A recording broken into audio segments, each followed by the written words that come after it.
বার্সেলোনার ইতিহাসে মেসি ও নেইমারের যুগ এক স্বর্ণালী অধ্যায়। এখন গুঞ্জন উঠেছে এই দুই তারকা আবার কাতালান ক্লাবে ফিরতে পারেন। নেইমার জুনিয়র তার শৈশবের ক্লাব সান্তোসে ফিরে গিয়েছেন, যেখানে 6 মাস খেলার পর তিনি ফ্রি এজেন্ট হতে পারেন। আর বিভিন্ন গণমাধ্যমের মতে লিওনেল মেসিও ক্যাম্প নুতে শেষ ম্যাচ খেলে অবসর নিতে চান। তাহলে কি বার্সেলোনায় আবারও সেই পুরনো যুগ ফিরতে চলেছে?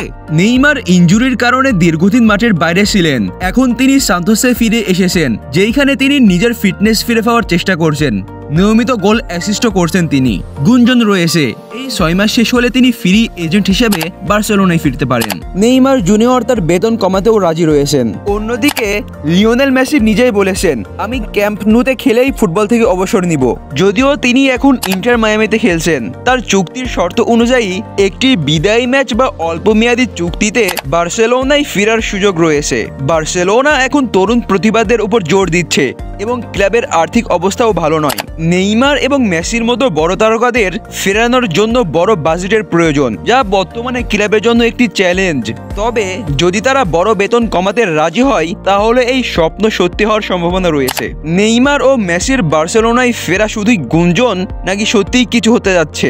বার্সেলোনা ভক্তদের কাছে এটি স্বপ্নের মতো, কিন্তু বাস্তবতা কি বলে সেটাই এখন দেখার বিষয়।